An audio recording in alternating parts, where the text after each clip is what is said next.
How do there, guys? Welcome back to Edgar TV. This is the videos I don't like doing. It's that unfortunate time of the year where players lose their tour cards. Anyone outside the top 64 who is not on a 2-year tour card, meaning they won it at Q School this January, will lose their PDC tour privileges and will have to go to Q School. Now, the people that are on this list are people that have held a card, so when they go to Q School, they will go in at stage number 2. Stage number 2 is the last 1-to-8 stage where the cards are given out. Everyone who enters, so if you decided I'm going to go to Q School, you'd enter stage 1. See what I mean about darts gets complicated. That's why you should just subscribe here. So I'll talk you through everything, and certainly with Q School, I'll let you know everything you need to know every single day of the way regarding PDC Q School. These players, though, are going to be there. Jamie Hughes, who has been on the tour now since he won his tour card back in 2019, a player who has played in 9 World Championships and actually broke the PDC top 32 back in 2020. That on the back of a European Tour title he picked up in 2019. His best run in a TV major in the PDC came at the UK Open when he reached a quarter-final in 2020. For me, a little bit of a surprise to see Jamie Hughes drop out of the top 64. Very solid, consistent player, always until a 90 plus, but not worked out for him this year, and he will have a choice to make now whether he goes back to Q School or whether he opts to alternate darts, which is variable very much so now in 2024, will be more so in 2025. Mervyn King. Now, this one is a surprise. Mervyn King switched over to the PDC in 2007 and instantly hit the world's top 32. He stayed in there for 16 years with a ending season high of a world number 5. He only dropped out the top 32 a year ago, 2023, but not able to regain that position, and now he's in a position where he needs to try and regain his PDC tour card. 3 times he's played in a PDC major final, the most famous one being the World Grand Prix when he lost to Michael van Gerwen, who picked up his first TV title that year.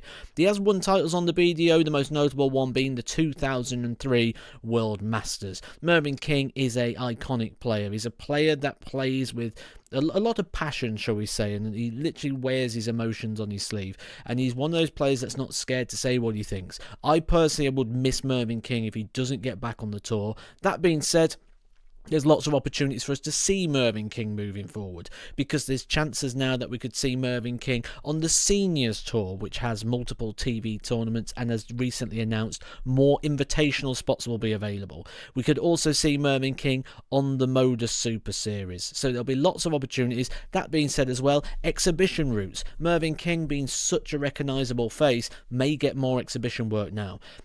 An exhibition can only have 4 PDC tour card holders on it. So what you need, if you're not a PDC tour card and you're a recognisable face, the chances of getting booked for exhibition goes up because you're not going to knock a Luke Humphreys off the card or something like that. So a non-tour card holder who's a recognisable face like King, he may be better off without a tour card in 2025.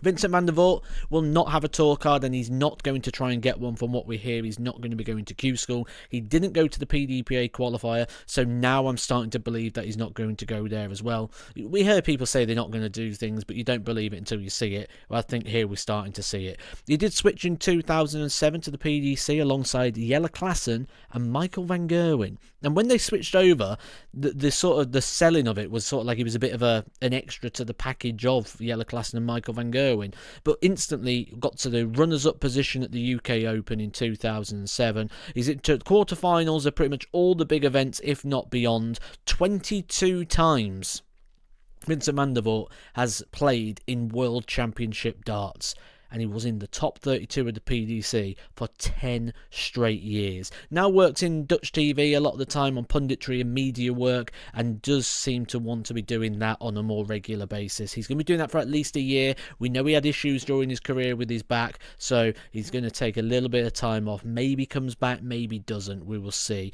Certainly when he starts getting those guaranteed earnings, rather than having to go out and win it all the time, it may change the way in which he thinks about the world. So a couple of big names there. A couple couple of other big names as well in regards to losing cards. Could be Simon Whitlock, who currently is outside now of the world's top 64, but hangs on to a place due to the fact that Steve Beaton handed him back his card. But Simon Whitlock could get knocked out this very easy if Wesley Plazier wins a game at the World Championship, for example. So one to keep an eye on there. A lot of youth players did really well in the young day, didn't they, these guys? Take a look at this list. These guys lost their tour card. Roby John Rodriguez, Adam Gavlas, a semi-finalist at the UK Open. That was a PDC major not long ago, 2023. Wasn't able to back that up, now loses his card. He was the runner-up of the World Youth Championship in 2019, a tournament that both Keegan Brown and Aaron Monk won. Keegan Brown winning the World Youth Championship in 2014. Aaron Monk winning it in 2011, beating Michael Van Gerwen. Josh Payne, a two-time winner on the Pro Tour, but unable to defend his card over a 2-year system. So it's not just like the old guard here that have not been able to keep it. We're also potentially losing a couple of younger players, or players that were successful within their youth days. I do think all these guys are going to go to Q School, though. I only think the one that is going to be missing at the moment it is Vincent van der Voort. I also think everyone else is going to go give it a go, because you get that opportunity going in Stage 2. Check out this list of players. So quite a sizable shortlist now of players. I'm going to pick a couple out, and let me know in the comments section down below who you think is an interesting story. For me, Ronnie Hybrex is one. I didn't expect him to get a card when he got it back, and I don't think he should have. There was possibly an opportunity there in the start of the early seniors years for Ronnie Hybrex to get us on the seniors tour and maybe even pick up one of those seniors titles. Maybe in hindsight could have gone a little bit different for him, but he got his card, he's had a couple of years, but I think that may be it now for Ronnie Hybrex in regards to the tour. Graham Muster, someone we know is going to want to go on the tour again. He's a quality player. If not, we'll see him again at the Super Series. I'm sure he'll be winning weeks down there, but I'd like to see Graham Muster get another go. Just started a bit too slow, didn't he, in regards to his card. Adam Warner, an interesting story. One of the rare cases of a player coming through university darts. A blossoming darts scene, and I'm sure we're going to see some more quality players come through there.